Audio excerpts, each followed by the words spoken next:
இருக்கிறேன். என் அன்பு செல்லமே, என்னுடைய அழகான தங்கமே, உன்னுடைய உணர்ச்சிகளையும் உன்னுடைய பாசத்தையும் உன்னுடைய எந்த ஒரு விஷயத்தையும் புரிந்து கொள்ளாமல் உன்னிடம் எப்பொழுதும் எல்லாரும் ஏதாவது ஒரு மனம் கஷ்டப்படுவது போல பேசிக்கொண்டு மனதை எப்பொழுதும் காயப்படுத்தி கொண்டே இருக்கிறார்கள்.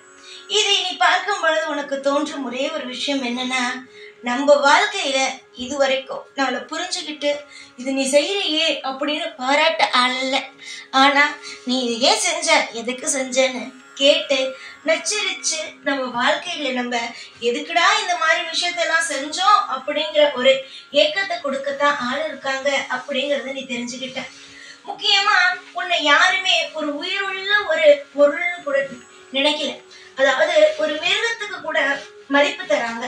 ஆனா இவ்வளவு விஷயத்த செய்யற நீ, உனக்கு எந்த ஒரு நேரத்திலையும் யாரும் மதிப்பே கொடுக்கல. எல்லா நிமிஷத்திலேயும் உன்னை கஷ்டப்படுத்தி உன்னை கவலைப்படுத்தி உன்னை ஒவ்வொரு நிமிஷமும் அழ வச்சுதான் வேடிக்கை பாக்குறாங்களே தவிர உன்னை யாருமே சந்தோஷப்படுத்தி பாக்குறாங்களா அப்படின்னு கேட்டா இல்ல. நீ நினைக்கிறது மத்தவங்களை சந்தோஷப்படுத்தி பார்க்கணும் அப்படின்னு யாராவது ஏதாவது ஒரு கஷ்டமான விஷயத்த சொல்லிட்டா கூட உடனே நீ என்ன தெரியுமா சொல்லுவ, நீயே மத்தவங்ககிட்ட பேசிட்டா கூட விடுங்க, அவங்க தெரியாம பேசிட்டேன், என்ன மன்னிச்சிருங்க அப்படின்னு சொல்லுவேன். ஆனா உன்னை கஷ்டப்படுத்திட்டு உனக்கு எல்லா விஷயத்தையும் தப்பு தப்பா செஞ்சு விட்டு யாருமே கடைசி வரைக்கும் நான் உங்களுக்கு இந்த விஷயத்த செஞ்சனே, என்ன மன்னிச்சிருங்க அப்படின்னு சொன்னதில்லை. நீ இதெல்லாம் பார்க்கும்போது நீ என்கிட்ட கேட்ப, மன்னிப்புன்னா நான் ஓடி போய் கேட்கிறேன். தப்பு பண்ணிட்டேன் அப்படின்னு எனக்கு தெரிஞ்சிச்சுன்னா மன்னிப்பு நான் கேட்கிறேன். ஆனா சில பேரு என்ன தெரிஞ்சே காயப்படுத்துறாங்க, ஆனா மன்னிப்பும் கேட்கறது இல்ல.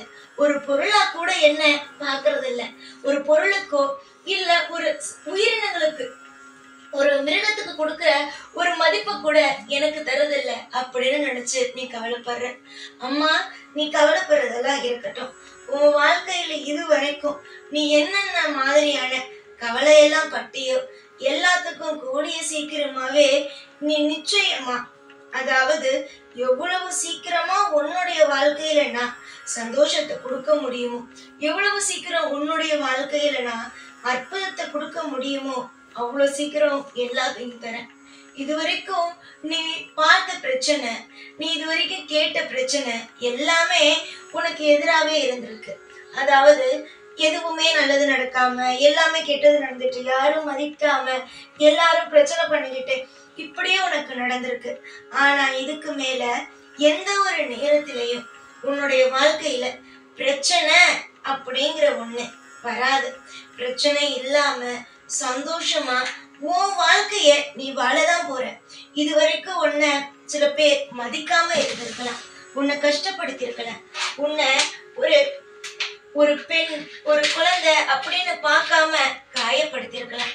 ஆனா இதுக்கு மேல உன்னை காயப்படுத்துறதுக்கும் உன்னை கஷ்டப்படுத்துறதுக்கும் இல்ல உன்னை வார்த்தையால சொல்லி காயப்படுத்தவோ நான் விடமாட்டேன். இனிமே உன் வாழ்க்கையிலையும் இன்பம் அப்படிங்கிற ஒண்ணு குடி ஏறதான் போகுது. உன் வாழ்க்கையில நீ நிம்மதியா இருக்கத்தான் போற.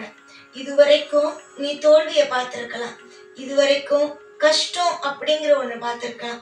ஆனா இதுக்கு மேல கஷ்டத்தையும் பார்க்க போறது இல்ல, தோல்வியையும் பார்க்க போறது இல்ல. இதுக்கு மேல நீ சந்தோஷத்தை மட்டும்தான் பார்க்க போற. உதாரணமா ஒரு விஷயத்த சொல்றேன். ஒரு பையன் இருந்தான். நாய் வந்து குட்டி போட்டு இருந்துச்சு. அந்த நாய்க்குட்டியில ஒரு குட்டியை தூக்கிட்டு வந்துட்டான். அதுக்கு அம்மா கேட்டாங்க, எதுக்குப்பா இதை தூக்கிட்டு வர அப்படின்னு. எனக்கு பிடிச்சிருந்துச்சு, இந்த நாய்க்குட்டியை நான் தான் வளர்க்க போறேன் அப்படிங்கிறான். அப்புறம் அந்த அம்மா ஒண்ணுமே சொல்லல. அடுத்தது 2-3 நாள் கழிச்சு அம்மாட்ட போய் கேக்குறான், இந்த நாய்க்குட்டி ஏமோ சந்தோஷமா இல்ல, சோகமாவே இருக்கு, நான் எவ்வளவோ பாத்துக்கிறேன், அதோட விளையாடணும்னு முயற்சி பண்றேன், சாப்பாடெல்லாம் கொடுக்குறேன், ஆனா அந்த நாய்க்குட்டி ஏமா ஒரு மாதிரியாவே இருக்கு அப்படின்னு கேட்கும்போது அம்மா சொல்றாங்க, அது தாய்கிட்ட இருந்து வந்ததுனாலதான் அது சோகமா இருக்கு, அதை நீ முதல்ல போய் விட்டுடு அப்படின்னு சொல்றாங்க. அதுக்கு அந்த பையன் சொல்றான், நானும் ஆசையாதனமா அதை வச்சுக்கிட்டேன் அப்படின்னு. முதல்ல உணர்வுகள், அதாவது யாரா இருக்கட்டும், யாரு வேணா இருக்கட்டும், மனுஷனா இருக்கட்டும் மிருகமா இருக்கட்டும், உணர்வுகளை புரிஞ்சுக்கணும். மத்தவங்க நம்ம கூட தான் இருக்காங்க அவங்களுக்கு கொஞ்சம் கஷ்டப்படுத்தி பார்ப்போமே அப்படின்னு கஷ்டப்படுத்தி பார்க்க கூடாது. அதுதான் அந்த நாய்க்கு எவ்வளவுதான் சாப்பாடு போட்டு எவ்வளவுதான் சந்தோஷமா வச்சிருந்தாலும் தன்னுடைய தாயை தானே தேர்ந்துச்சு, தாய்க்கு தானே அன்பு இருக்கு அப்படின்னு நினைச்சிச்சு. உன்னுடைய வாழ்க்கையிலேயும் எங்க அன்பு இருக்கோ அங்கதானே நீ தேடுவ. ஆனா அதெல்லாம் புரிஞ்சுக்காதவங்க எல்லாமே நம்ம தானே செய்யறோம் அப்படின்னு சொல்லிட்டு கொடுமைப்படுத்துறாங்க வீட்டுக்குள்ளேயே வச்சு. இதெல்லாம் வாழ்க்கையில மாறும். நீ நினைக்கிற எவ்வளவு வேணாலும் எனக்கு சாப்பாடு கொடுங்க, ஆனா நிம்மதியை கொடுங்க அப்படின்னு நினைக்கிற. வீட்டுக்குள்ள வச்சு எவ்வளவு வேணாலும் கொடுக்கலாம், ஆனா எவ்வளவு பெரிய பணத்தை வேணாலும் அள்ளி அள்ளி கொடுக்கலாம். ஆனா சுதந்திரம் அப்படிங்கிறது ரொம்ப முக்கியம் தானே. உன் வாழ்க்கையில சுதந்திரத்தை தேடுற உன்னை எப்போதுமே தன்னுடைய கட்டுப்பாட்டுக்குள்ளேயே வச்சிருக்கணும், கட்டுப்பாட்டுலயே இருக்கணும், எப்போதும் தான் பேச்ச கேட்டே நடக்கணும் அப்படின்னு வீட்டுல இருக்கவங்க எல்லாம் நினைக்கிறாங்க.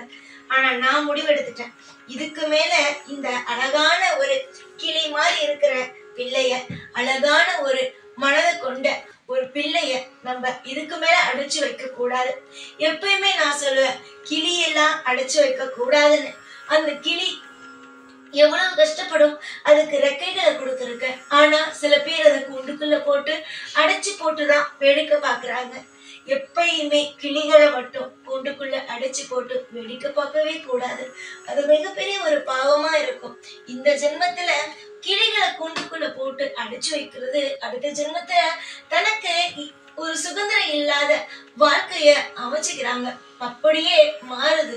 புரியுதா நான் சொல்றது? கிளிகளை என்னைக்கு கூண்டுக்குள்ள அடைச்சு போடக்கூடாது. அந்த மாதிரி உன்னை கிளி மாதிரி உன்னை கூண்டுக்குள்ள ஒரு வீட்டுக்குள்ள எல்லாத்தையும் கொடுத்து அடைச்சு போட்டு வச்சிருக்காங்க. உனக்குன்னு ஒரு மனசு இருக்கும், உனக்குன்னு ஒரு ஆசை இருக்கும் அப்படின்னு யாருமே நினைக்கல. நினைக்காட்டி விடு, பாத்துக்கலாம். இனிமே உன் வாழ்க்கையில சீரும் சிறப்புமா எல்லா விஷயத்தையும் அற்புதமா அமைச்சு தரப்போறேன். உனக்குன்னு ஒரு வாழ்க்கையை தரப்போறேன். உனக்கு தேவையான அற்புதத்தையும் அதிசயத்தையும் நான் உன் வாழ்க்கையில கொடுக்க போறேன். நம்பிக்கையோட இருங்க.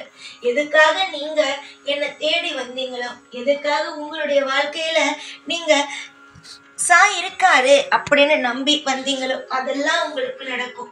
சீக்கிரமா நீ வேணா பாத்துக்கிட்டே இரு. உன்னுடைய இந்த அடைஞ்சு போய் கிடக்குற வாழ்க்கை கூடிய சீக்கிரமா பிரம்மாண்டமாகும். ஒவ்வொரு நிமிஷத்திலேயும் உன் வாழ்க்கையில இன்பம் அப்படிங்கிற ஒண்ணு கண்டிப்பா வரும். ஏற்கனவே நீ ஒவ்வொரு விஷயத்தையும் ஒவ்வொரு நிமிஷமும் அழுதுகிட்டே தான் இருங்க. அழுதுகிட்டே இருக்கிற ஒவ்வொரு நிமிஷமும் நான் உன்னை பார்த்து இன்னைக்கு இந்த பிள்ளையோட வாழ்க்கையை மாத்தலாமா, நாளைக்கு இந்த பிள்ளையோட வாழ்க்கையை மாத்தலாமா அப்படின்னு ஒவ்வொரு நாளும் ஒவ்வொரு திட்டத்தை போட்டுட்டே இருந்தேன். என்னுடைய திட்டத்துக்கான நேரம் வந்துட்டு. இனிமே உன் வாழ்க்கையில ஒரு பொழுதும் கவலை அப்படிங்கிறது கிடையாது. கவலையே இல்லாம சந்தோஷமா நிம்மதியா சகல ஐஸ்வர்யங்களோடும் உன் வாழ்க்கை அமையும் அப்படிங்கிறத நான் சொல்றேன். எல்லாம் உனக்கு இனி வரும் நாட்கள் முழுவதும் நிம்மதியாக இருக்கும். நீ துளைத்த அனைத்து விதமான சந்தோஷங்களும் திரும்ப உனக்கு கிடைக்கும். நீ ஆசைப்பட்டு தேடிக்கொண்டு இருக்கின்ற ஒவ்வொரு விஷயத்திலேயும் இன்பம் பிறக்கும். யார் என்ன சொன்னாலும் எதையும் நினைத்து கவலைப்பட வேண்டாம். நீ கவலையே இல்லாமல் ஒரு சந்தோஷமான நிம்மதியான வாழ்க்கையை வாழ தயாராகும். உனக்கு நான் தருகிறேன் உன்னுடைய சந்தோஷத்தை. எப்பொழுதும் எல்லா நாளும் கூடவே இருந்து வாழ வைப்பேன். இந்த சாய்நான். ஓம் சாய்ராம்.